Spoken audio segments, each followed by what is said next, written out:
your Indian consumer. ये video जो है वो मैं खासतौर पे हिंदी में ही बनाऊंगा क्योंकि मैं चाहता हूँ कि ज़्यादा से ज़्यादा हिंदुस्तानी ये वीडियो देख सकें। अब बुरा तब लगता है जब सुबह उठ के आप देखते हैं और पेपर में ये चीज़ आई होती है, investors lose ₹7 lakh crore. Investors ने ये पैसा कल खोया है इंडियन स्टॉक मार्केट में। ठीक है, स्टॉक मार्केट गिरा, स्टॉक मार्केट प्लंज हुआ, जो भी उसके कारण हो सकते हैं, सारे लोग अलग अलग चीजें बताते हैं, पर यहाँ पे एक चीज लिखी है जिससे बहुत बुरा लगता है। जो फाइनेंस मिनिस्टर है अरुण जेटली जी, वो कहते हैं कि इसमें कंप्लीटली कोई भी डोमेस्टिक फैक्टर नहीं है। ये कंप्लीट जो प्लंज आई है इंडियन मार्केट्स में, ये इसका कारण है चाइनीज टर्मोइल या कंप्लीटली ग्लोबल मार्केट जो गिरे हैं। ऑफ कोर्स ग्लोबल मार्केट जब गिरते हैं तभी इंडियन मार्केट्स, हालांकि सारी मार्केट्स पे अफेक्ट होता है उसका, पर अगर आप कह रहे हैं कि कंप्लीटली डोमेस्टिक कोई भी फैक्टर इसमें इन्वॉल्व नहीं है तो मैं ये चीज नहीं मानता।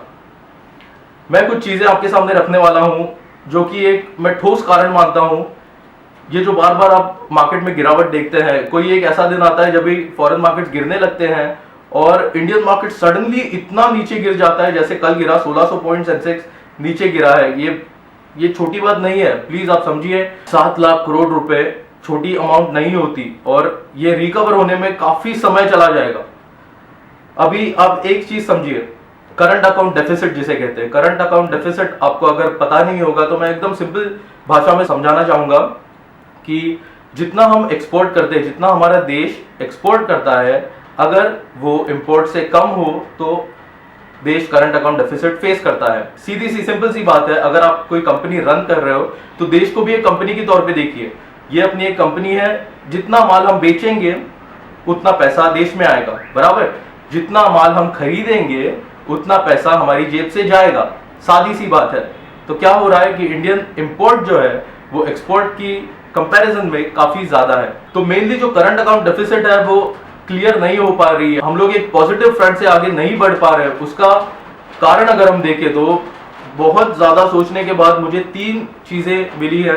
अगर ये 3 चीजें आप फॉलो करेंगे तो मैं ये दावे के साथ कहता हूं कि आने वाले 20 साल में हमारा देश, जो सोया हुआ शेर कहते हैं ना, sleeping tiger, it won't remain a sleeping tiger anymore. आप समझ रहे हैं, वो सोया हुआ शेर नहीं रहेगा। 3 चीजें, मैं खाली 3 चीजें आपको बोलने जा रहा हूं, बस उतनी अगर आप करेंगे तो अपना देश काफी हद तक आगे बढ़ सकता है। पहली चीज है जो तालीम, जो बच्चों को हम बचपन से तालीम देते हैं वो ऐसी रखिए कि उनके मन में देशभक्ति की भावना पैदा हो।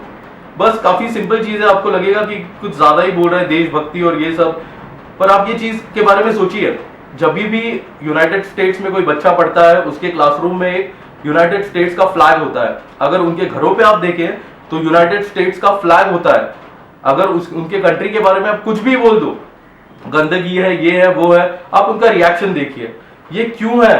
क्योंकि बचपन से उनके मन में जो देशभक्ति की भावना पैदा की गई है कि it is the number 1 country, it is the number 1 country.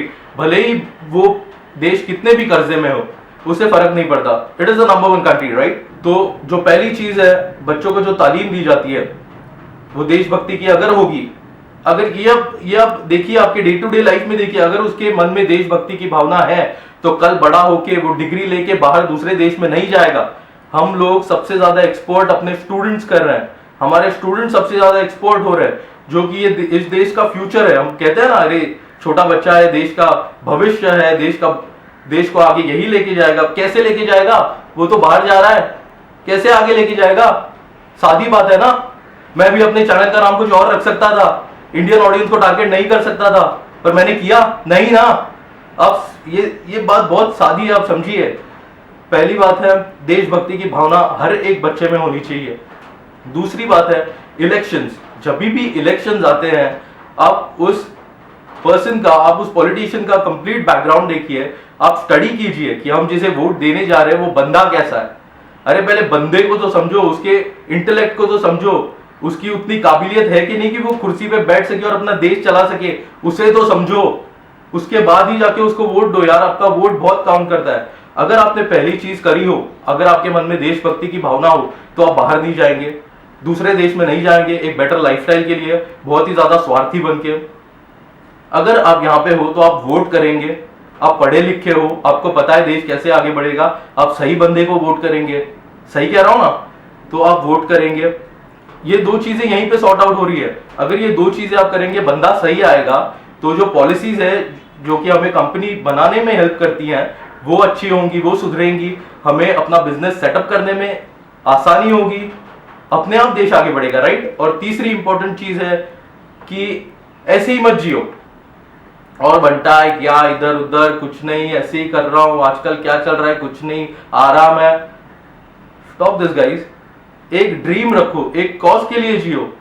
Cause कुछ भी होना चाहिए पर अपने देश से जुड़ा हुआ हो, ताकि अपना देश आगे बढ़े। एक ड्रीम के लिए जियो। ऐसा नहीं कि यार बस शादी करनी है, बच्चे पैदा करने हैं, एक अच्छी वाइफ होनी चाहिए, पैसे होने चाहिए, फिर मॉल में जाके आराम करना है, शॉपिंग करनी है, बस ये सब चीजों के लिए मत जियो, एक कॉज के लिए जियो।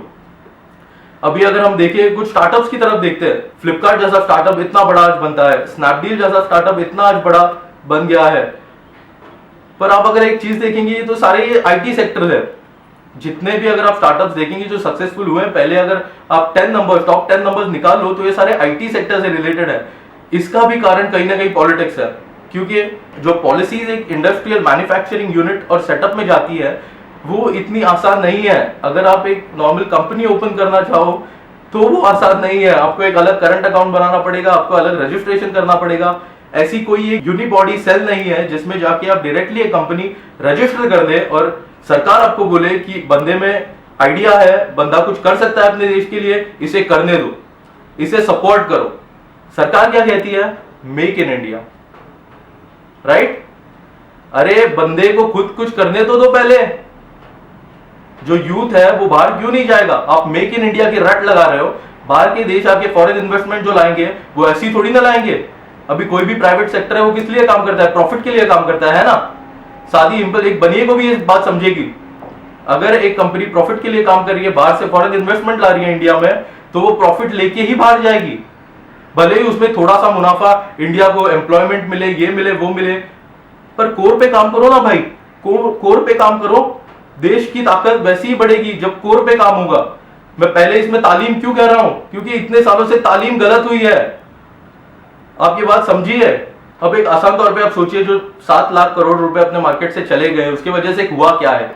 एक साइकोलॉजिकल इफेक्ट आ जाता है। अभी एक बंदा जिसे मार्केट में इन्वेस्ट करना था, ये समझ के कि मोदी सरकार है, अपनी अच्छी तरक्की होगी, वो बंदा कल डरेगा। आज अगर आप कहे किसी को कि मार्केट में इन्वेस्ट कर भाई, बहुत अच्छा टाइम है, वो 2 बार सोचेगा कि अरे यार मार्केट कल इतना गिरा है और भी आगे गिर सकता है, पता नहीं सरकार से भरोसा उठ जाता है। तो एक आसान सी बात है, जितनी भी कंपनियां स्टॉक एक्सचेंज में लिस्टेड है उनके पैसे चले गए हैं तो ऑटोमेटिकली उनकी ग्रोथ स्लो हो जाएगी। जो पब्लिक सेक्टर कंपनीज है उनकी ग्रोथ स्लो हो जाएगी। उनकी ग्रोथ स्लो हो गई, हमारी ग्रोथ कहां से होगी यार? और इन सभी का कारण, मैं ये नहीं कह रहा कि ये कीजिए, ऐसे करंट अकाउंट डेफिसिट कम हो जाएगा, हम एक्सपोर्ट बढ़ा देंगे। एक्सपोर्ट हम वैसे ही बढ़ा सकते हैं उन 3 चीजों से जो मैंने कहा है। पहले तो अपनी तालीम अच्छी रखी है, बच्चों में देशभक्ति की भावना पैदा कीजिए। दूसरी बात, इलेक्शंस में उनको अच्छे बंदे को वोट करने को सिखाइए, उसकी कंप्लीटली स्टडी कीजिए बंदा कैसा है। और तीसरी बात, एक सपना लेके चलिए, एक ड्रीम लेके चलिए। ये सोता हुआ टाइगर बचपन से सुन के India is a developing country, मैं थक चुका हूं।